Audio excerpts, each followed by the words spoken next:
ഈശോ മിശിഹായിക്ക് സ്തുതിയായിരിക്കട്ടെ. ആമേൻ. Hallelujah. Jeremiah പ്രവചനം 32 അധ്യായം 27 വചനം. ഞാൻ സകല മർത്യരുടെയും ദൈവമായ കർത്താവാണ്, എനിക്ക് അസാധ്യമായിട്ട് എന്തെങ്കിലും ഉണ്ടോ? പ്രിയമുള്ളവർ, ഇന്ന് നമ്മൾ വളരെയേറെ ഭാരപ്പെടുന്ന പല മക്കൾക്കും വിടുതലിന് വേണ്ടിയുള്ള ഒരു 25-ൽ പരം വചനങ്ങൾ ഒന്ന് അവകാശപ്പെട്ട് പ്രാർത്ഥിക്കുക. ജീവിതത്തിൽ ഉന്നതി പ്രാപിക്കാതെ, ലക്ഷ്യപ്രാപ്തി സാധിക്കാതെ, വളരെയേറെ മാനസികമായി ബുദ്ധിമുട്ടുന്ന, വളരെയേറെ സാമ്പത്തികമായി ബുദ്ധിമുട്ടുന്ന, വളരെയേറെ എല്ലാവിധത്തിലും ക്ലേശങ്ങൾ അനുഭവിക്കുന്ന മക്കൾക്ക് വേണ്ടി സ്വർഗത്തിൻ്റെ ജീവിക്കുന്ന ദൈവത്തിൻ്റെ വാഗ്ദാന വചനങ്ങൾ നമ്മൾ വെച്ചൊന്ന് ധ്യാനിക്കുകയാണ്. ഞാൻ ആദ്യം ഒരു വചനം പറഞ്ഞു, ജെറമ്യ പ്രവചനം 32 അധ്യായം 27 വചനം. ഞാൻ സകല മർത്യരുടെയും ദൈവമായ കർത്താവാണ്, എനിക്ക് അസാധ്യമായിട്ട് എന്തെങ്കിലും ഉണ്ടോ? അവിടുത്തെ വാഗ്ദാന വചനങ്ങളിൽ വിശ്വസിച്ചുകൊണ്ട്, വചനം അവൻ തന്നെ, ഈശോ തന്നെയാണ്. അപ്പോൾ ഈശോയെ പറഞ്ഞ വാഗ്ദാന വചനങ്ങൾ നമ്മൾ ക്ലെയിം ചെയ്ത് പ്രാർത്ഥിക്കുമ്പോൾ ഈ അനുഗ്രഹം നമ്മൾ പ്രാപിച്ചു കഴിഞ്ഞു എന്നതാണ് എൻ്റെ യാഥാർത്ഥ്യം. ആ ഒരു വിശ്വാസ തലത്തിൽ നിന്നുകൊണ്ട് നമുക്ക് ഈ വചനങ്ങളെല്ലാം ഒന്ന് ശ്രദ്ധിക്കാം.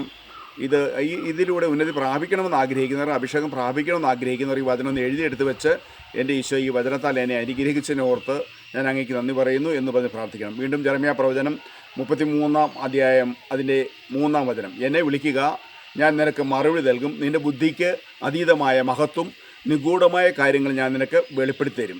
വീണ്ടും മലാക്കി പ്രവചനം 4 അധ്യായം 2 വചനം. എൻ്റെ നാമത്തെ ഭയപ്പെടുന്ന നിനക്ക് വേണ്ടി നീതി സൂര്യനുദിക്കും, അതിൻ്റെ ചിറകുകളിൽ സൗഖ്യമുണ്ട്. സക്രിയ പ്രവചനം 1 അധ്യായം 7 വചനം.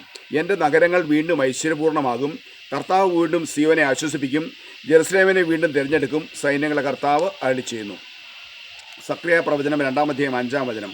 ഞാൻ അതിന് ചുറ്റും അഗ്നി കൊണ്ടുള്ള കോട്ടയായിരിക്കും, ഞാൻ അതിൻ്റെ മധ്യത്തിൽ അതിൻ്റെ മഹത്വമായിരിക്കും. ഞാൻ ആ വചനം ഒന്നുകൂടെ പറയാം. ഞാൻ അതിന് ചുറ്റും അഗ്നി കൊണ്ടുള്ള കോട്ടയായിരിക്കും, ഞാൻ അതിൻ്റെ മധ്യത്തിൽ അതിൻ്റെ മഹത്വമായിരിക്കും. ലൂക്കായുടെ സുവിശേഷം 1 അധ്യായം 37 വചനം. ദൈവത്തിന് ഒന്നും അസാധ്യമല്ല. യെശയ്യാ പ്രവചനം 45 അധ്യായം 2, 3 വചനങ്ങൾ.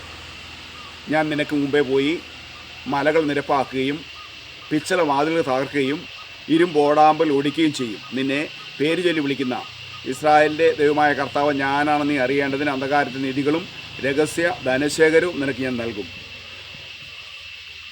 ഫിലിപ്പിയർ ലേഖനം 4 അധ്യായം അതിൻ്റെ 13 വചനം. എന്നെ ശക്തനാക്കുന്നതിലൂടെ എല്ലാം ചെയ്യുവാൻ എനിക്ക് സാധിക്കും. സെഫാനിയ 3:17. നിൻ്റെ ദൈവമായ കർത്താവ്, വിജയം നൽകുന്ന യോദ്ധാവ് നിൻ്റെ മധ്യേ ഉണ്ട്. ഹബക്കുക്ക് പ്രവചനം 1 അധ്യായം അതിൻ്റെ 5 വചനം. ജനതയുടെ ഇടയിലേക്ക് നോക്കി വിസ്മയഭരിതരാകുവിൻ, പറഞ്ഞാൽ ആർക്കും വിശ്വസിക്കാനാവാത്ത പ്രവൃത്തി നിങ്ങളുടെ നാളുകളിൽ ഞാൻ ചെയ്യാൻ പോകുന്നു. സക്രിയ പ്രവചനം 8 അധ്യായം 12 വചനം. ഞാൻ സമാധാനം വിതയ്ക്കും, മുന്തിരി ഫലം നൽകും, നിലം വിളവ് നൽകും, ആകാശം മഞ്ഞു പൊഴിക്കും, ഈ ജനത്തിൽ അവശേഷിക്കുന്നവർ ഇതെല്ലാം അവകാശമാക്കുവാൻ ഞാൻ ഇടയാക്കും. വാഗ്ദാന വചനമാണിതെല്ലാം. സക്രിയ പ്രവചനം 9 അധ്യായം 16 വചനം. അന്ന് അവരുടെ ദൈവമായ കർത്താവ് തൻ്റെ അജഗണത്തെ രക്ഷിക്കും, അവർ കിരീടത്തിൻ്റെ രക്തങ്ങൾ പോലെ അവരുടെ ദേശത്ത് ശോഭിക്കും. സങ്കീർത്തനങ്ങൾ 2:8. എന്നോട് ചോദിച്ചു കൊള്ളുക, ഞാൻ നിനക്ക് ജനതകളെ അവകാശമായി നൽകും, ഭൂമിയുടെ അതിരുകൾ നിനക്ക് അതീതമാക്കും. ഞാൻ ആ വചനം ഒന്നുവെച്ച് ക്ലിയറായിട്ട് പറയാം. എന്നോട് ചോദിച്ചു കൊള്ളുക, ഞാൻ നിനക്ക് ജനതകളെ അവകാശമായി തരും, ഭൂമിയുടെ അതിരുകൾ നിനക്ക് അധീനമാവും. സങ്കീർത്തനങ്ങൾ 37:4. കർത്താവിൽ ആനന്ദിക്കുക, അവിടുന്ന് നിൻ്റെ ആഗ്രഹങ്ങൾ സാധിച്ചു തരും. സങ്കീർത്തനങ്ങൾ 30:11. അവിടുന്ന് എൻ്റെ വിലാപത്തെ ആനന്ദ നൃത്തമാക്കി മാറ്റി, അവിടുന്ന് എന്നെ ചാക്കുവസ്ത്രം അഴിച്ച് ആനന്ദമണിയിച്ചു. സങ്കീർത്തനങ്ങൾ 31:16. അങ്ങയുടെ കാരുണ്യം ഈ ദാസൻ്റെ മേൽ പതിക്കണമേ, അങ്ങയുടെ കാരുണ്യത്താൽ എന്നെ രക്ഷിക്കണമേ. സങ്കീർത്തനങ്ങൾ 34:10. സിംഹക്കുട്ടികൾ ഇര കിട്ടാതെ വിശന്നു വലഞ്ഞേക്കാം, എന്നാൽ കർത്താവിനെ അന്വേഷിക്കുന്നവർക്ക് ഒന്നിനും കുറവുണ്ടാകില്ല. സങ്കീർത്തനങ്ങൾ 97:11. നീതിമാന്മാരുടെ മേൽ പ്രകാശം ഉദിച്ചിരിക്കുന്നു, പരമാർത്ഥ ഹൃദയർ സന്തോഷിച്ച് ഉല്ലസിക്കും. ആമേൻ. ഹല്ലേലൂയ. വീണ്ടും സങ്കീർത്തനങ്ങൾ 133 അതിൻ്റെ 3 വചനം. അവിടെയാണ് കർത്താവ് തൻ്റെ അനുഗ്രഹവും അനന്തമായ ജീവനും പ്രദാനം ചെയ്യുന്നത്. സങ്കീർത്തനങ്ങൾ 139:5. മുൻപിലും പിൻപിലും അവിടുന്ന് എനിക്ക് കാവൽ നിൽക്കുന്നു, അവിടുത്തെ കരം എൻ്റെ മേലുണ്ട്. സങ്കീർത്തനങ്ങൾ 144:15. ഇപ്രകാരം അനുഗ്രഹം ലഭിച്ചിട്ടുള്ള ജനത ഭാഗ്യമുള്ളത്, കർത്താവ് ദൈവമായിട്ടുള്ള ജനത ഭാഗ്യമുള്ളത്. സങ്കീർത്തനങ്ങൾ 145:14. കർത്താവ് വീഴുന്നവരെ താങ്ങുന്നു, നിലം പറ്റിയവരെ എഴുന്നേൽപ്പിക്കുന്നു. സങ്കീർത്തനങ്ങൾ 145:16. അവിടുന്ന് കൈ തുറന്നു കൊടുക്കുന്നു, എല്ലാവരും സംതൃപ്തരാകുന്നു. പ്രഭാഷകൻ്റെ പുസ്തകം 11:22.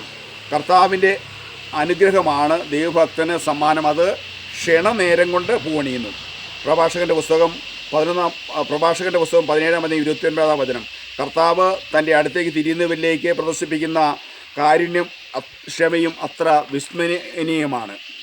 പ്രിയമുള്ളവരെ, നമ്മൾ ഈ വചനമെല്ലാം ഒന്ന് അവകാശപ്പെട്ട് പ്രാർത്ഥിക്കുമ്പോൾ, ഈ വചനം എഴുതിയെടുത്ത് ഈ വചനത്തിൻ്റെ അഭിഷേകത്തെ തന്നെ രക്ഷിച്ചു ഇതിനെ ഓർത്ത് നന്ദി പറഞ്ഞ് പ്രാർത്ഥിക്കുമ്പോൾ തീർച്ചയായും അനുഗ്രഹമെല്ലാം നമ്മുടെ മേൽ ചൊരിയും. അതുകൊണ്ട് നമുക്ക് തീർച്ചയായും ഈശോ തന്ന ഒരിക്കൽ ഈ സ്വീകാര്യമായ സമയത്തോടെ ഏറ്റവും പോസിറ്റീവായി പ്രതികരിക്കണം. Praise the Lord. Amen. Hallelujah.